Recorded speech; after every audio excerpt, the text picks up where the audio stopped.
Hi, this is Brien Lundin, and I have another piece of content or market intelligence to give you exclusively as New Orleans conference attendee.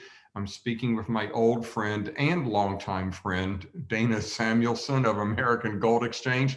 I've known Dana since my first day in the industry, so we go way, way back. And Dana he's the proprietor, of course, of American Gold Exchange, but he was Jim Blanchard's personal coin trader, bullion trader, and sourcer for many years. And we could share a lot of stories in that regard, but we won't, will we, Dana? No, we won't. But I'm talking of Dana because, if we've seen a lot of Wild West days in the coin and bullion markets over our 3 to 4 decades of experience in the industry. But I think it's fair to say not much like what we saw over the past few days as we had this silver squeeze impact the markets.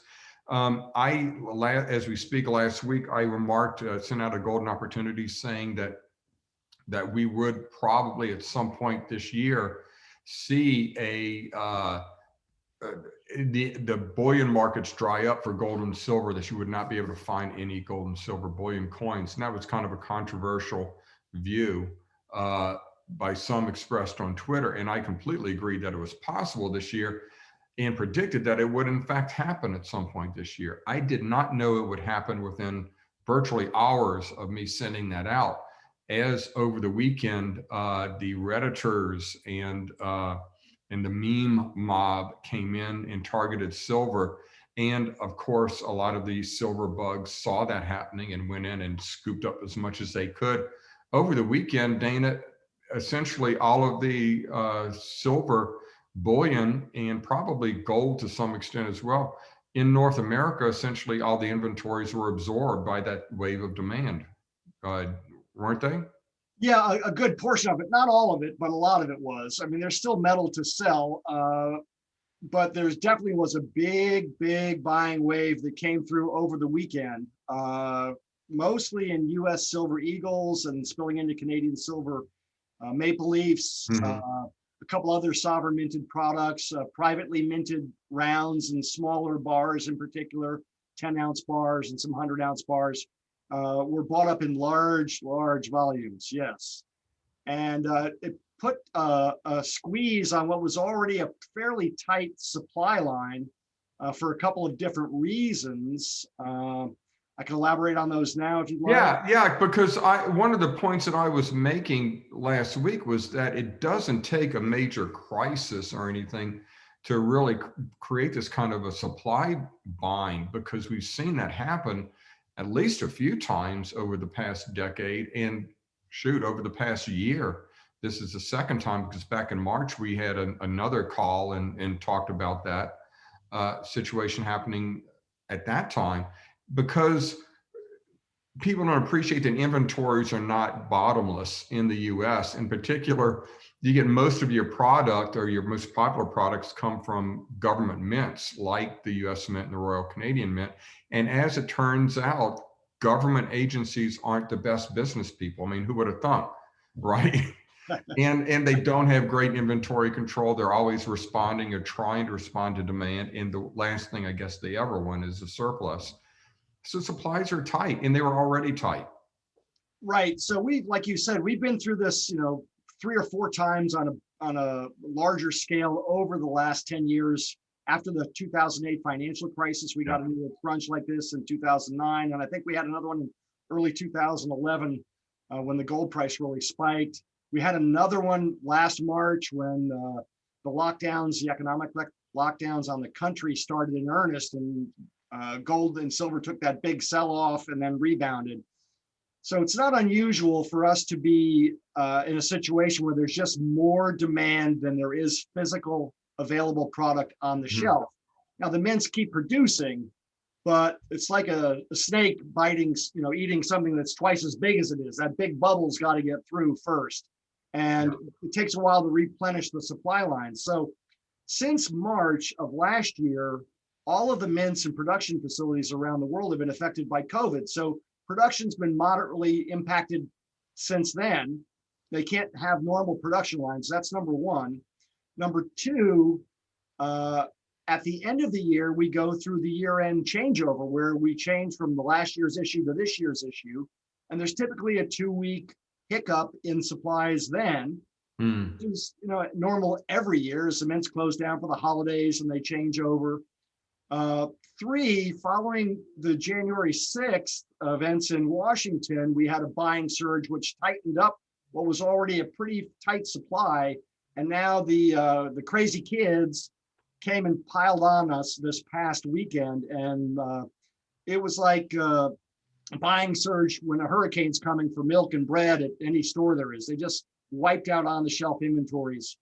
And that's a problem for us on weekends because the markets are closed and we cannot deal with our hedges. So, online platforms that sell a lot of ounces, we can't undo our hedges, which offset the market volatility for us. Yeah, because you count on being able to replace some inventory in the open market, but you don't know what those replacement costs are going to be, and you can't hedge those costs in a closed market over a weekend.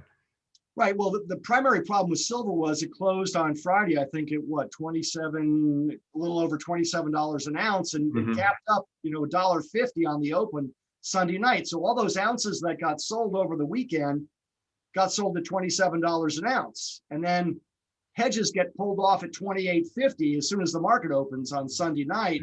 Well, that's a $1.50 an ounce loss right there. And that's more than our profit margin on some of these coins. So there's that.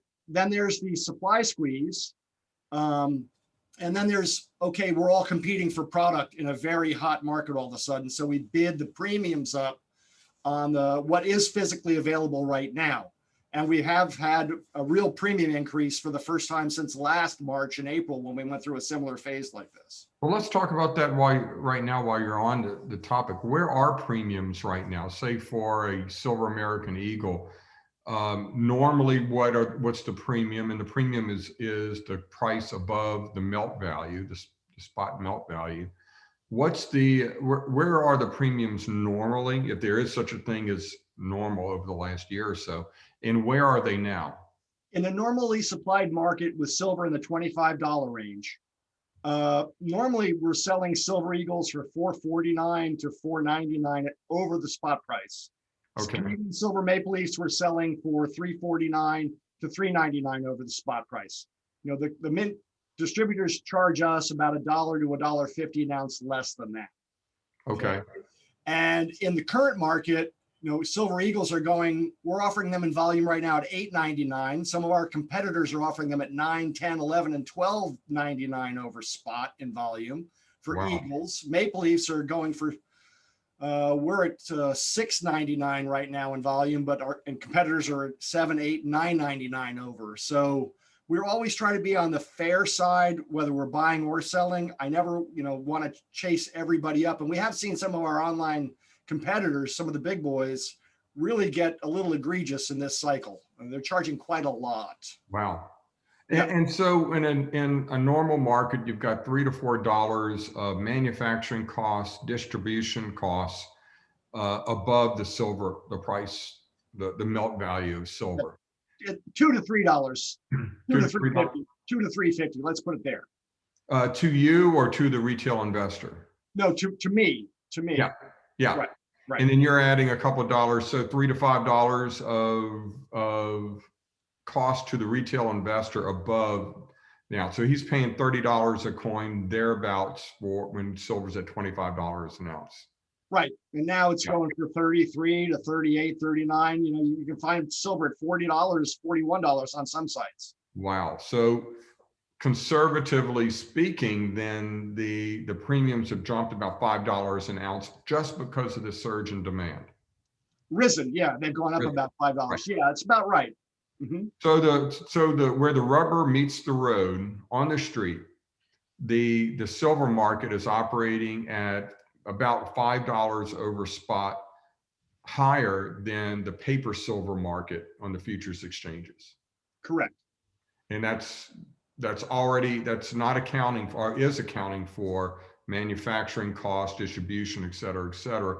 Demand is such on that level, the retail level, that the retail price of silver is $5 higher or more than what the COMEX would tell you that the price is. Right, with the silver price at $27 an ounce right now, it's a hair lower. On the street for anything is about $32. Okay, and that's still the case, because what I wanted to ask you was, okay, the price rose on Monday, then Tuesday it gave back all of those gains in gold and silver, and then some.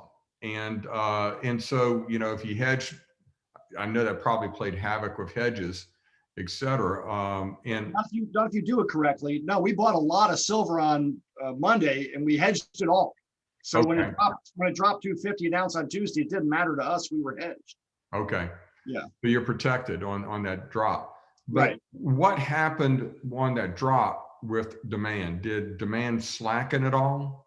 Yes, demand has actually fallen back down to normal levels. It's Wednesday afternoon as we're taping this. Yeah. And Tuesday was slower, but not as slow as normal. By yesterday afternoon, it got back to more normal, and today's more normal again. So this was just a bubble phase of buying. It was an event.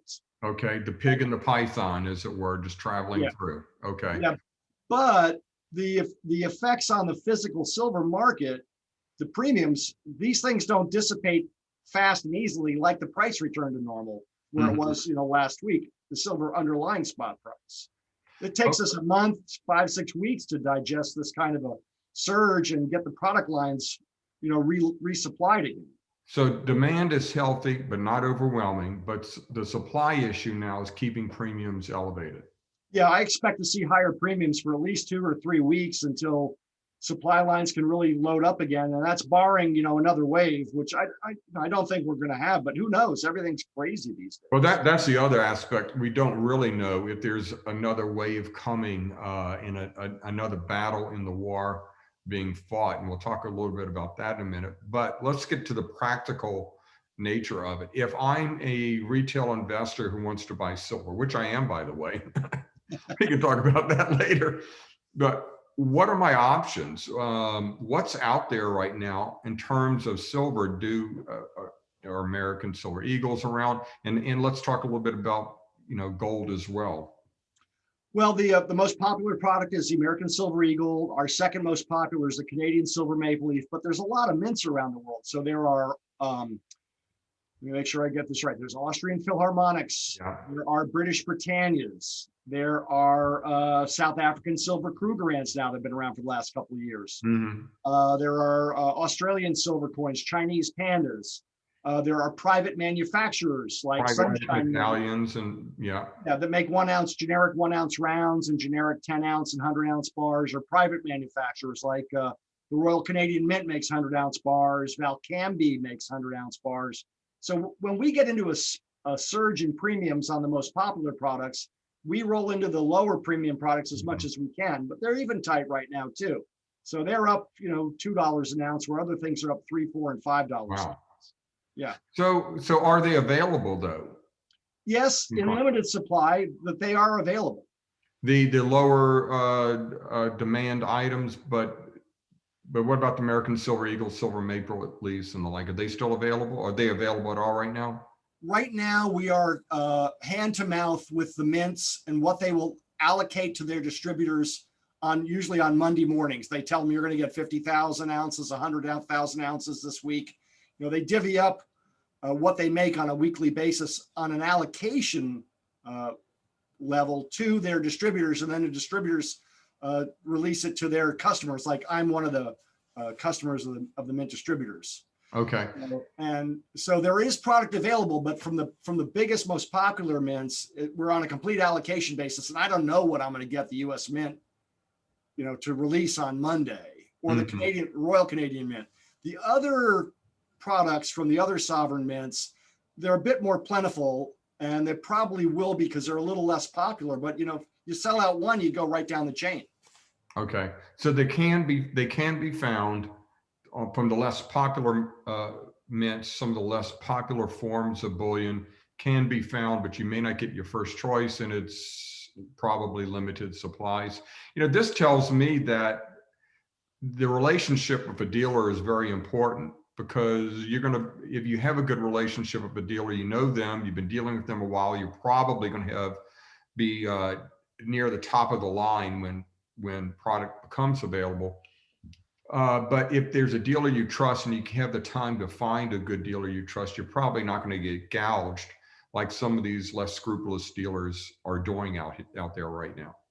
That's absolutely right. I mean, we want our customers to be happy and come back and do more business with us. And I'm going to give people I've already done business with preferential treatment if I have to, in a market like this where, if I get a new buyer that wants to wipe me out of everything I've got, and that puts me into a situation where I'm going to deny, lots of other clients that I know want to buy from me. I've got to be careful how I handle my own inventory. I want to be fair to everybody, but I have to be loyal to my clients, just like I would like them to be loyal to me. It's only fair. Yeah. Well, you're in business for the long term. You've been in business a long time and you want to be in for a long time going forward. Right. Yeah, that makes sense. So if I'm looking for coins out there, there's some to be found. In the piece I wrote for Golden Opportunities last week, I ended it with something along that the lesson is, you need to buy gold now while you still can, and you don't want to buy it during these frenzies. And I said buy gold and silver, but you don't want to buy the metals in these frenzies. You want to buy on the price dips. Well, sometimes that creates demand as well, but you want to be allocating and constantly buying when you have selection, when premiums are low, and take advantage of that. So planning is a big part of this. What about junk silver? I like junk silver a lot. How has that been affected? Well, that's limited to what was minted 1964 and earlier and what has survived the melting pot. So it's not like we can get more of it made. We have to rely on what is out in the physical marketplace. So premiums on junk silver have jumped dramatically too. My bid used to be a little bit under melt, and now I'm paying $2 and $3 over melt for junk silver, and it's really tight supplies. So that's starting to become, dare I say it, a little bit more numismatic oriented, although we've got a long ways to go before we truly get there, but that's what's happening. Yeah, that's a shame because I really like that. And when the premiums do get around melt, that's the time when I like to buy that stuff, and when anybody should. I really like those coins for a number of reasons. I mean, they're typically the cheapest way to buy bullion. Yeah, because we don't have to pay a manufacturing or distribution premium. We just have to make sure it's what it's supposed to be. And usually the bid's a little under melt, and the offer's not that high over melt. Usually less than $1 over the intrinsic value cost. So the purpose of this silver squeeze was to squeeze the shorts in the silver market, and it was kind of misplaced. I mean, it's not like GameStop. The hedge funds were mostly long silver, and it was the commercials and the bullion banks that were short silver. And a lot of that, of course, is due to they have to hedge their long positions, their physical positions. So that's a lot of it. But there are, games being played on COMEX because the new silver can be created with a keystroke to dampen any buying, and it doesn't really relate to the physical supplies and demands. So the question here for the future of that silver squeeze movement is, does this kind of demand, retail demand, have any effect on that? I think if we can maintain a premium in the physical market that's, $5 above the COMEX spot, then that's an arbitrage opportunity for big players, and they're going to force that will force the paper silver market and the paper gold market to close the gap and more directly reflect supplies and demands. But a big part of that is SLV, the big silver ETF that has unallocated silver storage and has, of all people, of all firms, JP Morgan as its custodian, Fox in the hen house, as it were. And then there are other avenues, like I recommend Sprott Physical Bullion Trust, because that's allocated metal, allocated gold, allocated silver. So they actually go and buy it. And they bought just dramatic amounts of silver. SLV, I'm forgetting the amount now, but it was like 100 million ounces or something over the weekend that they had to source. Effectively 10% of all the silver in the London bullion market, they had to buy over the weekend, but they're telling us it was all hunky-dory. JP Morgan gave us the silver. That's sounds a little squirrely to me that you can, even the big banks, the big entities can source that amount of silver in that amount of time. And apparently they were able to do it and it didn't have any effect on the COMEX silver price. Well, we did see the silver price, jump $3 for 24, 36 hours. Yeah, but right back down. Right, right. So, that is a little over my pay grade. I'm a humble person, physical dealer. But, the silver futures market is gigantic relative to the physical market, and especially relative to something like GameStop, where they can run a market, themselves. So I think the kids bit off a lot more than they could chew trying to run the silver market. Now, it has let silver make a new 8-year high. And I mean, everywhere you looked, any financial publication Monday morning was all about silver. So that's going to help create some interest in a market that was, a little bit more quiet than it probably should be. And I do think, this price gold, around 1850 an ounce, silver shouldn't be $25. It probably should be $30 or $35 on the spot market, let alone the physical market.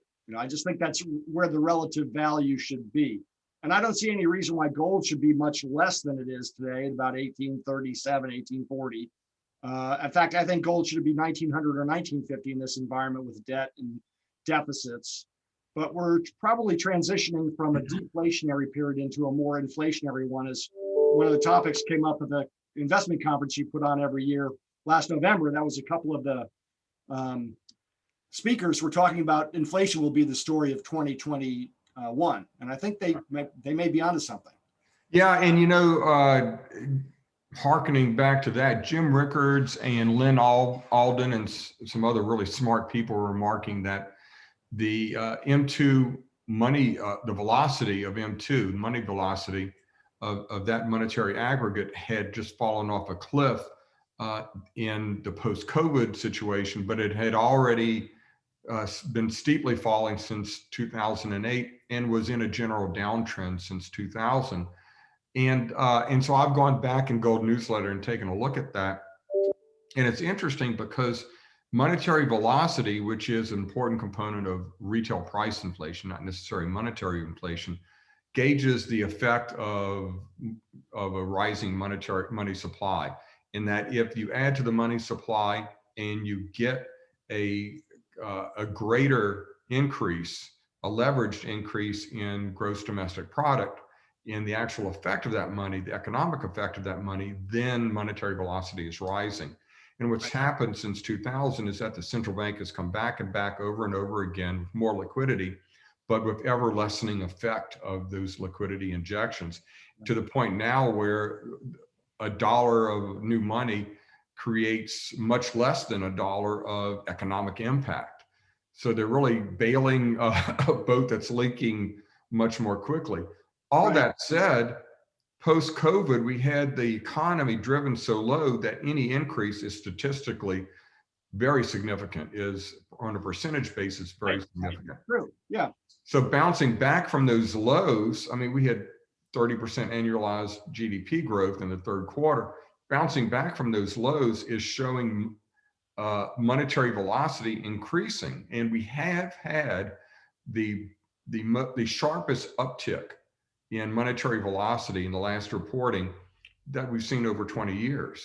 Right, you're exactly right. From 2000, to 2010, 2018, 19, M2 went like that. Then it fell off a cliff over the last 6-8 months. But now we're getting a V-shaped recovery on the right-hand side of that. I just looked at that chart the other day, and I'm paying attention to it because of what I learned from your people at the New Orleans conference last year. So Yeah, for yeah, that, it's just incredible content, and of course, the people listening to this went to that conference, so they know what we're talking about. But boy, what valuable information that was, and just had to plug that while we're talking about it. no, But but it's we are true. in that situation where monetary velocity is all of a sudden ticking up. And we're going to have renewed demand running up against still in a lot of areas severely constricted supplies because of COVID. Right. So I really do think we're going to see that. That's a long way of saying I really do think we're going to see retail price inflation this time around. I think we have to have the gold bull keep running, but I think we are going to get that. So Looks like Dana, go looks ahead. like that. I think you're exactly right. I think that's a distinct possibility and a change of course for what we've been watching for the last 10, 12, 15 years. Yeah, yeah, absolutely. And that the Salt money reapers. is having an effect. And of course, again, unlike 2008, a lot of this stimulus has been aimed not at Wall Street, but Main Street. So that's a big part of it. And fiscal spending is coming up right now. So yeah, the macro fundamentals for gold and silver are more powerful than we've ever seen. So it seems like this, at least the where we stand now, this silver squeeze was a ripple in the tidal wave coming our way, and maybe a harbinger of what's to come. Yeah, it's very possible. I mean, it's really disheartening to be in a situation for so long where the mints have been on allocation, Yeah. and to get into a squeeze like this, because I do think metals, there's only one way for the metals really to go in the long term. It's going to be choppy this year, I think, in the short term, because we will get an economic blossom at some point in time as we reopen fully. But the debt and the deficits are just going to keep running higher. And if interest rates really start to surge and inflation kicks in, that's a recipe for much higher gold and silver prices. Yeah, and so practical lessons for investors who want to keep stacking as they were. What do they do now? Well, when in a situation where physical premiums are high like they are right now, you said it a few minutes ago, the ETFs are a good way to harness the price of silver or gold on a dip. And I do think we're, ending the corrective phase we've been in since we hit peaks last August. So if you can't buy the product you want to buy to hold it, ETFs are a good way to own the metal on paper. You obviously are a mining stock expert. Yeah. So mining shares have obviously made a good run over this little cycle right here we're in. And there's a lot of value to be had still in that sector. So I would look to, harness the price on paper. And then when the premiums come back to normal or closer to normal on the physical product, that's when you swap out some of your money that you've invested in other sectors into the physical. So, I mean, that's actually what I did last March when we had that huge sell-off in gold and silver. I couldn't get it for myself at the prices I wanted. No, because the premiums were high for everybody. So I bought the ETFs and then I rode the ETFs up and then I converted to physical when things normalized. So that's the play from my standpoint. If you want to have physical, but you can't get it at the price you want it right now. Yeah, that's a great point, Dana. And I appreciate the fact that you're not talking your game, your book, as it were, and telling people to switch to paper when premiums are high and then go back into physical. I actually had cashed in some of the earlier this year, some of the big mining stock winners that we had in Gold Newsletter, happened to have a bit of cash in my brokerage account. And instead of leaving it in cash, earning nothing, I put a good chunk of it into the Sprott Physical Bullion Trust. And that silver account that to me was cash trying to earn a few points of interest actually went up 80%. and did so well, I haven't touched it. I'm still leaving it there and have left it there. Why would you want to have dollars in the bank? Well, that's it. That's exactly it. Why would you want it's actually a negative return given inflation. And if you feel very confident, as I do, that the metals are going to be higher 1, 2, 3, 4 years down the road, why not capture that gain and build wealth in what is essentially what you're viewing as a cash account? Right. I mean, metals basically are a cash alternative. As Russ Gray keeps telling us so well, it's the world revolves around gold and silver and not silver around all the currencies. So it is a a metal-centric view of the world, and it's important to look at it that way. Well, Dana, I think the overall lesson for bullion investors, though, is to buy the metals when you can, and that means when you can at low premiums. To add a little bit to that, don't buy on a panic, but buy on a plan, and build your precious metals. I tell anybody getting to the sector, entering the sector, first thing you do, build up your physical holdings and have a plan for that, so you're not being victimized by these spurts of demand and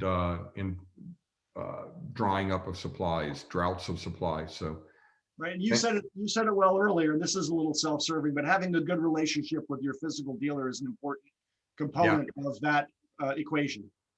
Yeah, get them on your Christmas card list and develop that relationship, so you don't get in. You can trust somebody, you know they're not going to be gouged. Probably a good thing to go around and shop prices right now to find the people that are charging $10, $12 over spot, and develop a list of people to avoid even in good times. Well, it's it's normally a very competitive market. I appreciate some of these companies' ability to price the way they do, but I don't think it's as fair as it might be to their customers. And ultimately, without customers, what do we have? So that's the most important thing for me on my customers. Now, we always have to treat them fairly. It doesn't, how much extra does it cost? A lot of people like to deal with a local coin dealer in their town, et cetera. I know a lot of people like to buy and sell on eBay, and I don't know if I really trust that. You don't get that kind of, especially in the day and age of counterfeits now. How much more does it cost somebody to deal with somebody like you via the mail? Oh, it doesn't cost anything. Often you can save money than going into your local small mom-and-pop shop. So shipping costs aren't really a big factor. We pay for shipping ourselves on all orders over $1,000, and virtually almost everything we do is over $1,000. Oh, really? Okay. Yeah, we absorb that cost ourselves. So every price we have on our website is a delivered price. Well, that's fantastic. Contact information for American Gold Exchange? Our website is www.amergold.com. I think my big head is in the, it's right above it. Yeah, I can see it now. And our phone number is 800-613-9323. And our general information email box is just info@amergold.com.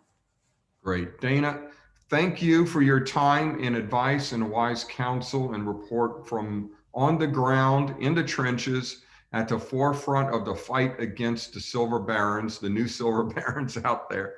Really appreciate it. We seem to have these calls every time there's a crisis in the metals markets, and I appreciate your availability on a moment's notice, as it were, to do that for us. Oh, Brien, it's my pleasure. As you said earlier, we go back a long way, and I'm proud to have you as my friend and colleague.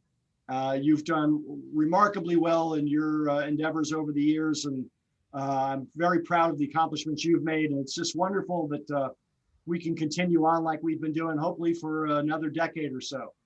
Yes, you're going to have to be paying tuition for longer than that, buddy. So. I've got a young daughter at home, so I've got a ways to go yet. Yeah, you do. Thanks a lot, Dana. Thank you, Brien. Good to see you. Good to see you.